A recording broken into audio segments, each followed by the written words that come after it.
Bien les amis, c'est chaud en Côte d'Ivoire. Laurent Gbagbo, la figure emblématique de la politique ivoirienne, vient d'être éradié de la liste électorale. Nous, on n'est pas là pour faire coup d'État. Nous, on n'est pas là pour faire coup d'État. C'est de l'argent là, nous, on veut. Je vous dis que Laurent Gbagbo partira avant la fin du mois de janvier. Il a parlé devant tout le monde ici que nous, il doit nous payer 12 millions de francs CFA.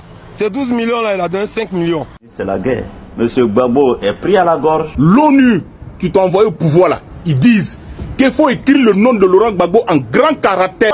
Lui-même là ne puisse pas gouverner, il ne va pas gouverner la Côte d'Ivoire jusqu'à ce que l'ONU et la France ou bien l'Union européenne qui l'a appelé contre Gbagbo là, c'est que l'ONU et l'Union européenne arrivent en Côte d'Ivoire avec la Chine, la Russie pour organiser des élections inclusives où tous ceux qui veulent être candidats pourront candidater. Si la liste des candidats pour les élections présidentielles en 2025, cette même communauté internationale que tu t'es basé pour t'imposer à la Côte d'Ivoire là, ils disent qu'il faut écrire le nom de Laurent Gbagbo en grand caractère. L'ancien président de la République, M. Laurent Gbagbo, a exclu 5 ans. Revient aux États-Unis et il pose sa candidature pour être président. C'est pas possible. Et c'est un coup de tonnerre qui secoue totalement tout le pays. L'ancien président qui comptait sur son scrutin pour revenir au pouvoir se voit barrer la route avant même d'avoir pu déposer officiellement sa candidature. Et vous imaginez bien que c'est une décision qui divise et qui enflamme les débats et qui pousse ses partisans à monter au créneau. Et oui, pourquoi Gbagbo est-il écarté? Qui c'est qui tire la ficelle et surtout quelle sera la suite de ce bras de fer? Et bien pour tout savoir, les autorités avancent des arguments simples, son casier judiciaire. Et oui, vous savez bien qu'il a été condamné pour une affaire de détournement de fonds, ce qui fait qu'il ne remplit plus les critères pour être éligible. Mais du côté de ses soutiens, c'est tout un autre discours. Pour eux,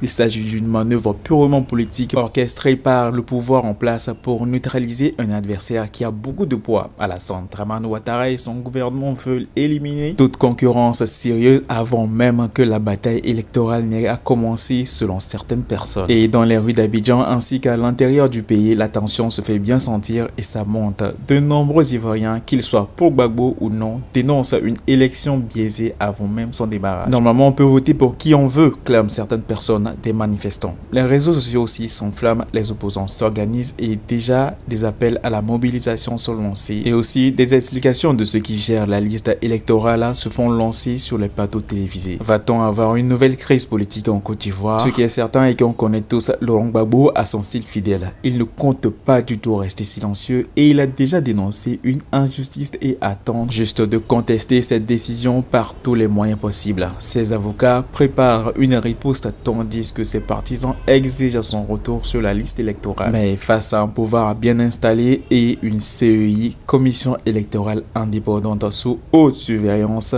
a-t-il encore une chance de réintégrer la course? Tout certain, le compte à rebours est lancé. Si Laurent Gbagbo reste hors jeu, le duel d'Alassane Ouattara et de Guillaume Soro pourrait bien prendre une toute autre tournure et une grande ampleur. Les Ivoiriens laisseront donc faire ou vont-ils exiger un scrutin réellement ouvert à la démocratie? L'avenir de la Côte d'Ivoire se joue entre leurs propres mains. Voilà, mais à nos parents qui sont dans les villages, ça c'est pour vous d'abord, je m'adresse à vous. C'est vrai, vous avez coupé les troncs d'arbres, c'est bon. Parce que manifester, c'est légitime. C'est conditionnel d'ailleurs. D'accord? Alors, quand le corps habillé va arriver dans vos villages là, il faut déserter les villages. Et puis rentrer dans les forêts. Rentrer en bourse. Parce que l'objectif là, c'est de créer un climat de façon à ce que Ouattara lui-même là ne puisse pas gouverner. Il ne va pas gouverner la Côte d'Ivoire. Jusqu'à ce que l'ONU et la France ou bien l'Union européenne qui l'a appelé contre Gbagbo là, c'est que l'ONU et l'Union européenne arrivent en Côte d'Ivoire avec la Chine, la Russie pour organiser des élections inclusives où tous ceux qui veulent être candidats pourront candidater. Vous comprenez? C'est pas une question de on vient, on coupe les arbres, la gendarmerie vient, elle prend les arbres et puis elle s'en va et puis après la vie continue. Non! C'est-à-dire que chaque jour que Dieu fait, c'est une lutte. Chaque jour que Dieu fait, c'est là une lutte. Il rentre dans votre village, le village est désert. Vous prenez les vieux, les vieilles, même si vous pouvez les faire quitter le village, ne pas quitter le village. Vous restez dans les champs. Aucun gendarme n'osera s'aventurer dans la forêt pour aller vous chercher. Parce que s'il rentre dans la forêt, son cagot là, lui-même il sait qu'un combattant isolé est un combattant mort. Donc tu ne peux pas rentrer dans un territoire que tu ne maîtrises pas. Ce terrain là, tu ne le maîtrises pas. Pour aller faire une guerre, il faut maîtriser un terrain. Et le terrain, tu ne le maîtrises pas. Tu rentres dans la forêt, on peut te tendre une embuscade. Donc vous rentrez dans la forêt. Quand ils vont partir là, ils ne vont pas dormir là. Parce qu'ils sont obligés d'aller faire les patrouilles. On va les fatiguer comme ça jusqu'à ce que Draman Ouattara lui-même là, il quitte ce pays là. Vous n'avez pas compris que 2025 là, ce n'est pas 2020. On va établir des plans stratégiques. Parce que Ouattara ne va pas gouverner la Côte d'Ivoire. Et on va appeler l'ONU pour venir organiser les élections dans leur pays. Maintenant, j'aimerais dire à ce minable là, hey, tu vois, tu dis tu es guerrier. Quand j'écoutais ta vidéo, il y a beaucoup mal. Hein. J'avais mal au cœur quand j'écoutais ta vidéo. Parce que toi, tu n'es pas un garçon. Un vrai garçon, il ne parle pas trop. Un vrai garçon, il ne dit pas, il a fait ceci, il a fait cela. J'aimerais dire aux Ivoiriens, pourquoi il vous a dit de ne pas compter sur la gendarmerie? En 2020, la gendarmerie a encadré des bacs à verre pour aller vous tuer. La police et la gendarmerie, on a vu un bac à verre au milieu des cargos de gendarmerie et de police. D'accord? Des jeunes armés jusqu'aux dents, c'est-à-dire qui ont des machettes, des goudins, encadrés par les forces de l'ordre pour aller tuer les populations. Donc, comment on peut faire confiance à une force pareille? On ne peut pas faire confiance, jamais. Ne faites pas confiance ni à la police ni à la gendarmerie. Kouyaté Youssouf, déjà de la police, travaille pour Ouattara. En parlant à les entourer, qu'à la tête de la gendarmerie se rebelle, travaille pour Ouattara. Il faut que vous le compreniez. Donc, pour dire quoi? Pour dire simplement que en 2020, en 2025, quand cette gendarmerie-là viendra, sachez que elle va aussi venir avec des gens armés. Vous avez vu le jeune Kofi Toussaint? Ils ont coupé sa tête devant les gendarmes. Coupé sa tête devant les gendarmes. Ils ont joué du ballon avec sa tête. Et après, c'est Apollo Alexandre Touré lui-même qui a fait sortir le jeune qui a fait ça là du pays. Ils l'ont protégé, ils l'ont fait sortir du pays. Donc comment on peut avoir confiance à une telle force? Jamais. Ce n'est pas une force. Donc, chers jeunes, ceux-là, c'est-à-dire la Côte d'Ivoire, elle sera paralysée. Il faut que les gens le comprennent. Maintenant, on va aller en profondeur.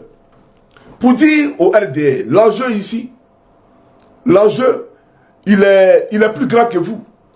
Dès l'annonce officielle, c'est un séisme politique en Côte d'Ivoire. Laurent Gbagbo, l'ancien président, figure incontournable du paysage politique ivoirien, est exclu de la liste préélectorale. Un coup dur pour ses partisans qui voient s'effondrer leurs espoirs de revanche électorale. Mais cette décision n'est pas une surprise totale. Depuis son retour au pays, Gbagbo faisait face à des obstacles juridiques et administratifs qui laissaient présager une telle issue. Pourtant, cette radiation est loin de passer inaperçue. Dans les rues, sur les réseaux sociaux, c'est l'indignation totale. Les pro-Gbagbo dénoncent une manipulation du pouvoir en place, un stratagème bien huilé pour empêcher l'opposition de se structurer autour de leur leader historique. L'argument officiel évoque des incompatibilités légales, mais pour beaucoup, il s'agit simplement d'un verrouillage politique à quelques mois du scrutin. Face à cette exclusion, la riposte s'organise. Les avocats de Gbagbo envisagent déjà tous les recours possibles, des tribunaux nationaux aux instances internationales. Peut-il réellement revenir dans la course? Rien n'est moins sûr. La machine électorale est en marche et chaque jour qui passe réduit ses chances de voir son nom réintégré sur la liste. Mais en Côte d'Ivoire, la politique réserve toujours des surprises. Cette situation rebat aussi les cartes pour l'opposition. Avec un Gbagbo hors jeu, qui pourra rassembler les mécontents et affronter le pouvoir en place? Guillaume Soro, lui aussi en exil, peut-il en profiter? Ou Alassane Ouattara se retrouve-t-il sans véritable adversaire, ouvrant la voie à une élection sans réel suspense? À l'international, les regards sont tournés vers cette décision. L'Union africaine, la CEDEAO, l'AES, tous observent de près une élection qui pourrait bien basculer à tout moment. Si la contestation enfle, le climat politique pourrait devenir explosif, et personne ne souhaite un nouveau cycle de tension en Côte d'Ivoire. Une chose est sûre, le pays entre dans une période décisive. Gbagbo est-il définitivement écarté ou prépare-t-il un coup de maître? Ses partisans accepteront-ils cette décision sans broncher? L'élection n'a pas encore commencé, mais la bataille politique, elle, fait déjà rage.